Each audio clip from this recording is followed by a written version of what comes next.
Hi all. So fight or flight is a very primitive coping mechanism, and since the beginning of life itself, it's been the only coping mechanism. I mean, because creatures were born a certain way, and if they didn't get along very well in their environment, they would have to fight or run until they could get to a point where they could reproduce, and then maybe their offspring would be more prepared for their environment, and then so on and so forth, until eventually they got to a point where they were adapted to their environment. But as a species, we don't have to do that. As a species, we possess the ability, if we're not afraid, to be afraid, because fear in the rest of the animal kingdom is an indication you should get out of the situation or run, because you can't change. There's nothing you can do. You are the way you are, and that's it. In terms of us as a species, though, fear can be used as a tool to let us know what we need to change. We don't have to run. We don't have to fight, because we can change whatever the problem is that's making us susceptible to negative feedback in our environment. And I think that's a very, very important thing for people to understand, because what ends up happening a lot of times is people, when there's something about them that isn't agreeable with their environment, it's in their head. They can't run from it. They can't fight it. But what they'll do is they'll cover it up with denial. And all that happens then is, when you take the spotlight off of it, it actually gets worse. You could think of the destruction when it's inside of us as being a mold spore, and when you cover it up, it just grows. Whatever the destructive tendency or behavior or trait or whatever the frailty is, it just grows when you cover it up. Whereas if you shine the light of truth on it, it shrinks. And the light of truth, by the way, is something that it's part of love. It's part of creation. And it is what we are. We are creation. We are love. We are truth.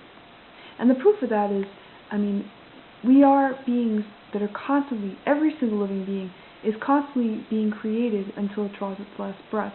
We are all beings of love. We are all beings of creation. We are all beings of truth. The destruction is foreign to us, but it is inside of all of us. And some religions call it the original sin, this destructive tendency that is in every last one of us. But the destructive tendency doesn't need to destroy us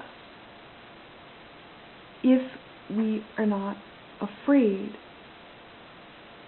of it. If we, rather than, if we adjust ourselves, if we say, okay, this problem I have, I can change it. And we're the only species that can do that. Think of a mouse, for example. Mice are not very well liked by people, and there's a reason for that. They don't make very good house guests. But imagine if the mouse, rather than saying, wow, these people really hate mice, and running away, could say, what am I doing? Because how the heck do they even know I'm in this house? I must be causing some sort of a disturbance. The mouse could observe themselves and see, wow, I'm making a mess. I'm making a lot of noise. And they could cease those two behaviors, and then who knows, humans and mice could coexist maybe. And then a rabbit that's being chased by a coyote might very well say, why is this coyote hating rabbits so much that it's chasing me? Why is, there nowhere in my environment to hide? What the rabbit will not say is, what is it about me that makes me vulnerable to the coyote? And, I guess it's a good thing for the coyote. And the thing is, this whole inadequacy thing that animals have, that they're not able to adjust to, that's what supports the food chain. But we don't have to be a part of that food chain. We can separate ourselves from that food chain by recognizing what it is about us that makes us susceptible to destruction, to being destroyed by our environment. Because that's what fear is. It's fear of demise. Every kind of fear you can think of, it's always fear of demise. But fear is protected by pride. And pride is protected by anger. But if people could just let go of their pride and stop, because what is pride? It's the belief that you're perfect. No one's perfect. But we can all progress towards perfection. We are not stagnant beings.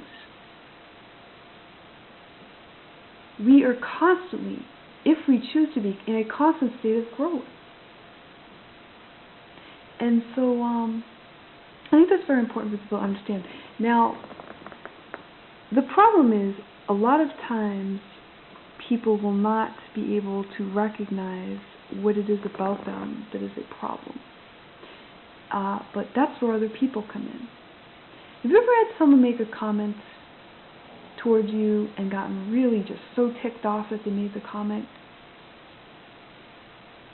When someone makes an observation about you that makes you mad, rather than getting mad at them, you should thank them. Because it's very, very likely, if it is getting you angry that they're making the observation, it's very, very likely that at the very least you believe that you have this negative trait that they're saying. And if you believe that you do, you should look at yourself and see if you do. A lot of people, they'll get angry, they'll